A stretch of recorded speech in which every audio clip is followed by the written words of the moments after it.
Hello and welcome to another S.H.Figuarts review. This is Kamen Rider aka Mask Rider Kiva from Movie War 2010. This is the first Movie War. We had Decade and then Double O's, and then the rest is history. Every time we have a Kamen Rider series, in between both series there's going to be a movie crossovering the two riders from the previous and the next show. The worst one is Movie War Ultimatum. Now it's just a piece of crap. Ugh. And the wizard bit and the Gaim bit, that was in the Gaim and wizard one, that was dumb as well, stupid wizard and his stupid movies and bad storyline. But anyway, S.H.Figuarts is a new standard figure series that incorporates the bad action figure art and the view, presenting character special humanoid action, except it's almost like an anniversary now for S.H.Figuarts, so this is not new anymore. Anyway, this is Kiva from the Decade part of the movie. Yeah, finally, more female riders. I do hope at one point we'll have a Kamen Rider whose main character is a female Kamen Rider as the lead, and not... I mean, the teen Japanese boys are almost female anyway, a lot of them in Japan, so might as well have a female lead. Why not? We don't have that many female Kamen Riders. In fact, this might be the only S.H.Figuarts... Yeah, this is the only one of the only S.H.Figuarts females. We got Femi from Miyuki. We have... Peach Energy, so from Gaim, and finally her.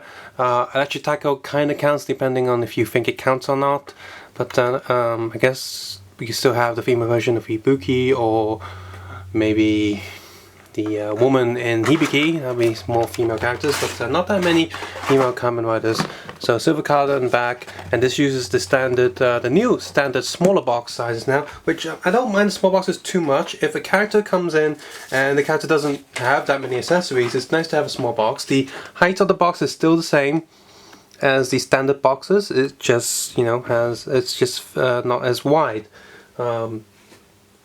which is good for saving space. However, a lot of people are like, oh my god, every time we see a small box now, it's a character that doesn't have enough accessories. And for someone like Kiva, you see right here, she does have enough pairs of hands, she does have her sword, so that's fine, I guess. She does have enough stuff. So if you have a bigger box, you're just wasting space. So I'm all up for, you know, a smaller box like this. Especially if the Showa riders had smaller boxes, that'd be great, because a lot of them don't really have that much stuff. Some do, some have more stuff, but some have quite little stuff. Still, there's one thing that's missing from here. I really wish that she would have an extra little Kiva bat just to hang around, fly around. I know that she's already transformed and stuff, but it just would be nice, you know? Like if the DK figure came with a little camera, that'd be cool. And if they can license those characters for Medicom and stuff, and have like the big 12-inch figures, it'd be nice if they can have them in S.H.Figuarts as well, you know, the actor figures before they henshin and stuff. They can probably get some of them at least to come back and do some molds and whatever. So anyway, apart from the fist hands already on the figure, she also has spray open hands, relaxed hands, and of course the sword holding hands, which is fine. That's enough hands for me for this figure anyway. A quick look at the sword. It's a pretty hard material. The pointy bit is not too sharp. You won't be eating any hot dogs with this, but you could, but you wouldn't be. It's not, yes, the point is not that sharp. The paint is actually pretty nice. There is actually silver there where the sword bit is. It's probably hard to see under certain light, but it is there. And the rest of the paint job is pretty good. Just get her out of there. She does have some plastic sheets to go underneath her armpits and stuff, just to protect the plastic somewhat. Articulation. She's got double neck joints, two balls to... Oh, guess her head's pretty loose. Get back on there. If you want to take a closer look at the box art and photos of the accessories, and also Photoshop the figure, please feel free to head over to the Flickr or Facebook link in the video description below. So you can look down, not really look up, because she's got this giant collar on the back. So not the figure's fault, just the designer's suit. Sideways, and yeah, those compound eyes are really good. She's got these weird shoulder pads to go underneath this big collar neck thing. These are very soft material, but they're still quite pointy, not sharp though. Good. They're very soft, so you just get pushed up. They're on a little hinge there, and then you get just pushed up by the arms, and they'll just fall down. if you're not pushing them up, but the arm joint is tight enough to keep it pushed up. Like this thing is not pushing against the arm, it's not going to push the arm back down, which is good. And of course with this giant collar, it kind of hides the joints as well. That's neat. That's a good side effect of the actual suit. So arm can go up, arm can rotate almost fully, but this does get in the way somewhat. Full rotation here.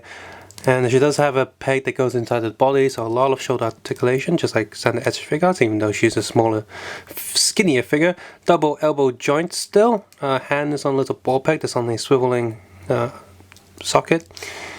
Ball joint, and they've extended this suit design quite far up the body, which is good. Normally you just see a little bit of gold there, but if you go all the way up, it carries on up. And the lining, the black lining goes all the way up as well, so that's good. She might not have that much neck articulation, because the whole neck piece is in the way, but body articulation seriously makes up for all of it. Do mind your hand not to catch it on the little pointy bits here. Now these are hard plastic, but it feels quite brittle, so be careful there. This piece here is on a little, like both these pieces rotate here, and it's got a little hinge there. So 1, 2, 3, so 3 exchanges there, just so it doesn't get in the way. You probably noticed that this belt is completely loose on the torso, which I like. I prefer the riders to not have the belt stuck in a certain position. It means I can remove them at some point maybe. And but this also works as hiding on the ball joint down there, so if it goes up you can see the joint. I like the belt removing thing because, you know, Decade needs to transform into other riders, so it's good to swap belts around eventually when we get the new version of Decade. So, leg rotates a little bit, up, back, sideways. She can do one split, yes she can. Knee joints double. Foot goes down, up, sideways, sideways. Her little sort of sleeve there does block it a little bit. She does have a toe joint and there's nothing printed at the bottom of the boots. S.H.Figuarts Kamen Rider Kiva does come in the new sort of smaller box, just like a lot of the newer figures now, like most of the Drive figures, but she doesn't feel like she's really missing anything. Yes, it would be nice if she had like a special effects part, or you know, maybe 2 more hands or anything, or like that little bat that I really wanted, but overall the price that she comes in and the stuff that she does get, that does feel like she's at least, she does feel complete. Articulation of this figure is really good. The molding and the painting is also really good. Especially really like her compound eyes here. They're very, very nice. And this gives me a lot of hope and high expectations for the Kiva figure when that eventually comes out, because it has been announced and is going to be a part of the new sort of skeleton humanoid line. Just like Hibiki, it's not going to have a normal S.H.Figuarts release. It's going to jump straight into the newer version, newer standard, which is good. No point going into a lesser version if we're going to release the better one anyway. So thank God for that, and so cool.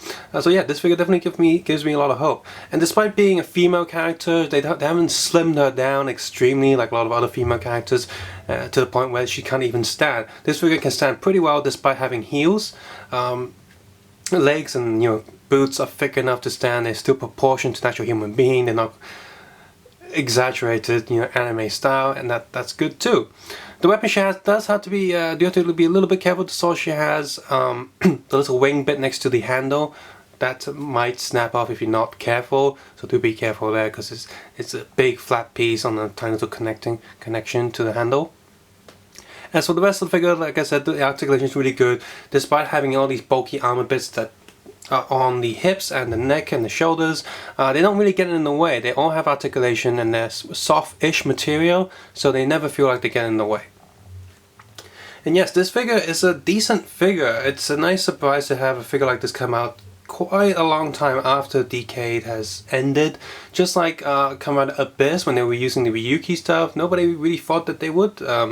Well, at least I didn't think they were going to release Abyss, because it was just a one-off Decade character that appeared in a few episodes. And yet they did, and that was a really good figure. So I'm glad that this is also a pretty decent figure.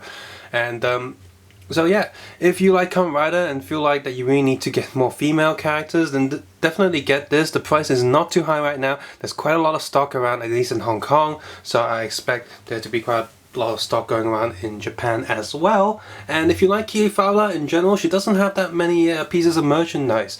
There is a talking white bat that you can get, no belts, no other figures except for this one. There was a hybrid grade figure, a super deformed big head one, but I I'm sure there must have been a soft vinyl at some point, but I haven't really seen them anywhere. So if you're trying to find a figure or representation of her to take back home today, one of the ways to get her, one of the only ways to get her, is the S.H.Figuarts, and well, I'm glad it's a good figure.